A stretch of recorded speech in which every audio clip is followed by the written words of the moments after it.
As more Nigerians call for restructuring of the nation, and it appears the federal government may not be quite ready to make that happen. They say they have other priorities for now. And the governor of Ekiti State, Mr. Fayose, fires yet another shot as he's asking for the resignation of President Muhammadu Buhari, who has been away on medical vacation in London for over 50 days.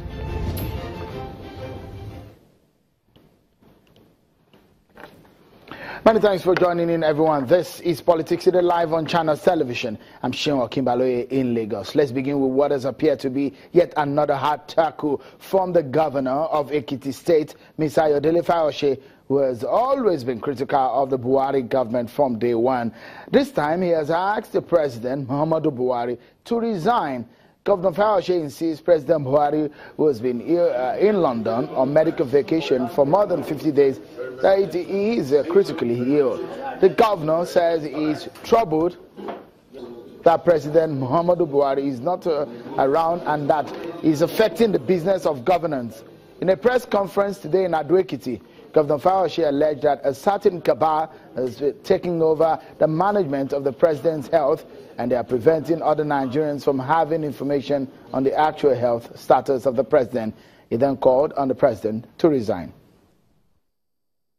Of a fact that our First Lady, Her Excellency Mrs. Aisha Buhari, was not allowed to see her husband during her last visit to the United Kingdom. Only 3 Nigerians who are of the president's cabal are allowed access to the president.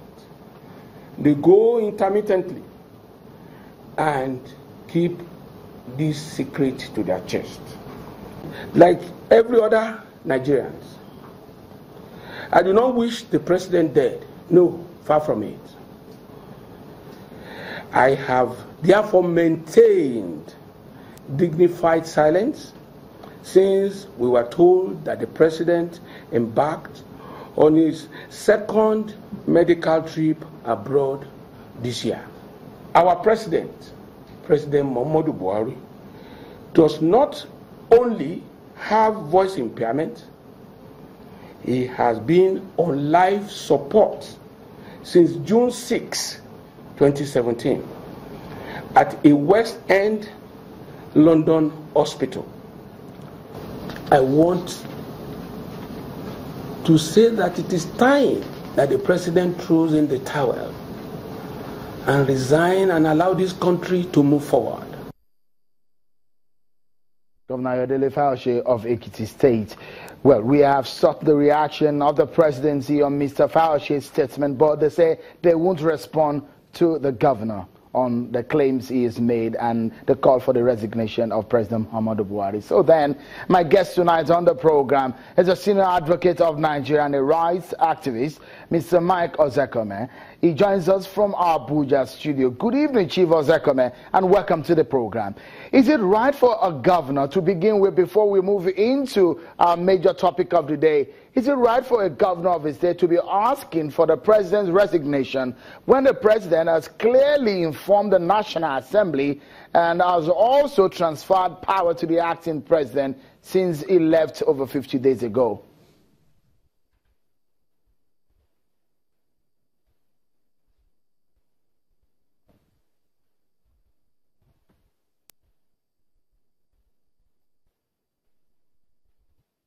To the vice president to become acting president under section 145 of the 1999 Constitution. We have seen a situation where what Dora Akunyuli, God bless her soul, famously referred to as the cabal. The cabal has consistently flown the kite of Mr. President, lurking behind and in front of the corridors of power, which was why they gave us a voice some few days ago, whether genuine or simulated, that it was President Muhammadu Buhari addressing Nigerians with utmost respect, with most profanity in his own native language of Hausa, which is not the recognized lingua franca. The point they try to make is, hello, whether you like it or not, Mr. President is hovering around here. He's right here with us.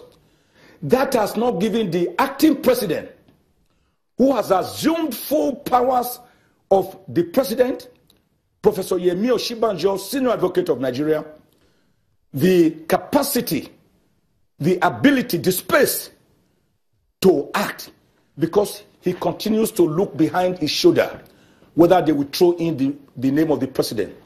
So Fayose is therefore right to call for Mr. President's resignation, because it is clear that under sections 143 and 144 of the Constitution, the Federal Executive Council, which is made up of ministers appointed by the president himself, can never recommend that Mr. President be subjected to medical report by a panel set up for that purpose. So we cannot continue to be like a rudderless country, like an aircraft flying without a compass. It is dangerous. Well, I mean, it's still going to be in the realm of conjectures, where people will say cabal, because the question will be, what exactly do we want that has not been done by the acting president? What exactly is lacking in terms of governance that we are not seeing that the acting president is doing? Is there any other thing you think the president needed to have done that the acting president, since he assumed office, has not done? Calling for the resignation of the president, some people will believe that that is out of order. One, for example, ministers, to the best of my knowledge, were appointed more than 2 months ago. Seun, I hope I'm correct. I'm not aware, the last time I checked, that these ministers have been sworn in by the acting president. In fact, we are continuously inundated on a daily basis that, oh, Mr. President has given the acting president the powers to do A, B, or Z. That is what we continue to hear.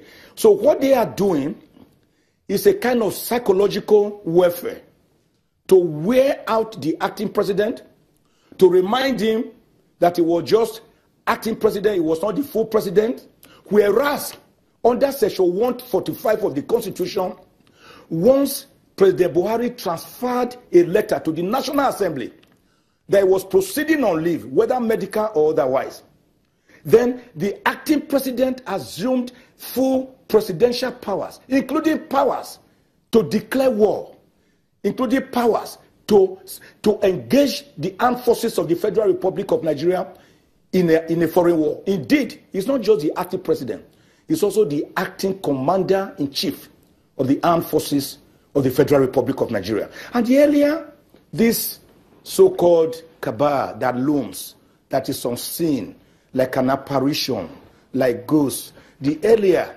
they give Nigeria some space, a chance, I think the better. All right, we will rest that case if for other now. People cannot say it, he can say it.